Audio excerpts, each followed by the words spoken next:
Sir मनुष्य में क्षमाशील भी होना चाहिए, दंड भी देना चाहिए जहाँ ज़रूरत है। उसके अनुसार ही आदमी जो कार्य करता है अच्छा होता है सर। उस पर एक छोटी सी प्रस्तुति। भगवान श्री कृष्ण ने अर्जुन से यही कहा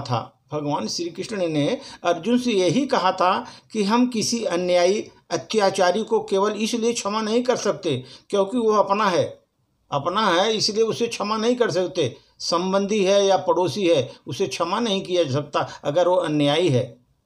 नहीं, अन्यायी का प्रतिरोध करना चाहिए सर। हमको जो अन्यायी है, चाहे अपने घर का हो, विदेश का हो, घर का बाहर का हो, उसका प्रतिरोध करना चाहिए। उसके करने का दंड भी देना चाहिए। उसे मिलना ही चाहिए उसके करने का दंड, क्योंकि जो अपराध किया है उसको दंड मिलना चाहिए। शास्त्र कहते हैं कभी अपात्र को दान नहीं देना चाहिए। कोई जो अपात्र है, माने भिक्षा के काबिल नहीं है, तो उसको कभी भी दान नहीं देना चाहिए। किसी भी अपात्र को क्षमा दान कैसे किया जा सकता है? अपात्र को क्षमा करना अधर्म की श्रेणी में आता है। अगर अपात्र को आप क्षमा करते हैं, वो आपका जो है उस अधर्म की श्रेणी में आप भी अधर्म कर रहे हैं, क्योंकि अपराध को ही आप बढ़ावा दे रहे हैं। भगवान श्री कृष्ण ने अपने युग के किसी भी अपराधी को क्षमा नहीं किया। अपने युग में जितने भी अपराधी सबको दंडित किया और किसी को क्षमा नहीं किया। न तो कंस को क्षमा किया, न तो पूतना को क्षमा किया, न कौरवों को भी नहीं क्षमा किया। इवन शिशुपाल का भी गर्दन काट दिया, उनको भी क्षमा नहीं किया। यहाँ तक कि भीष्म द्रोण को भी नहीं, अर्जुन युधिष्ठिर को भी क्षमा नहीं किया। और तो और भगवान कृष्ण ने अंत में अपने हाथों से अपने नाती पोतों को भी दंडित किया।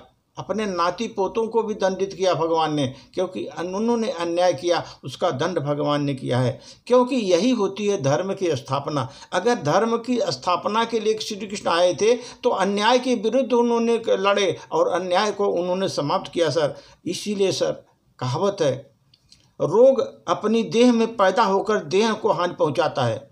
अगर अपने देह में अगर रोग होता है तो रोग अपने देह को ही हानि पहुंचाता है। इस प्रकार वो रोग होता है सर, जो आपको लगता है। अब जो व्यभिचार होता है, वो एक रोग है जो अगर वो आदमी को पथभ्रष्ट करता है, नष्ट करता है। जैसे हमारे रोग हमारे देह में पैदा होकर के ही हमारे देह को हानि पहुंचाते हैं, उसको खराब करते हैं। औषधि सर, मेडिसिन और औषधि वन में पैदा होती है, वो बाहर की होती है, लेकिन हमको बहुत लाभ पहुंचाती है, हमारे शरीर को बहुत लाभ देती है। हित चाहने वाला पराया भी अपना है। जो हमारा हित चाहता है वो पराया भी अपना है, और अहित करने वाला अपना भी पराया है। उसे पराया समझिए जो अपना अहित करता है सर। दुष्ट व्यक्ति का स्वभाव ही उसके दूसरे को कार्य बिगाड़ने के लिए होता है। दुष्ट व्यक्ति दूसरे के कार्य को ही बिगाड़ता है। जैसे आपके कपड़े को चूहा काटता है तो वो कभी पेट भरने के लिए नहीं काटता, वो कि उसका पेट भर जाएगा, आपका कपड़ा काट दिया। वो दुष्टता करता है आपके कपड़ों को काट करके। तो इसीलिए सर, जैसे वस्त्र को काटने वाला चूहा कभी पेट अपना भरता नहीं, लेकिन दूसरे का नुकसान करता है, अहित करता है। तो ऐसे लोग जो है ना, जो कि अपने को नुकसान कर रहे हैं, ऐसे लोग क्षमा के प्रार्थी नहीं है सर। इसलिए जितने भी अहित करने वाले हैं आपके शुभ चिंतक नहीं हैं, और जो अपात्र हैं उनको आप किसी भी तरह क्षमा नहीं करिए। धन्यवाद।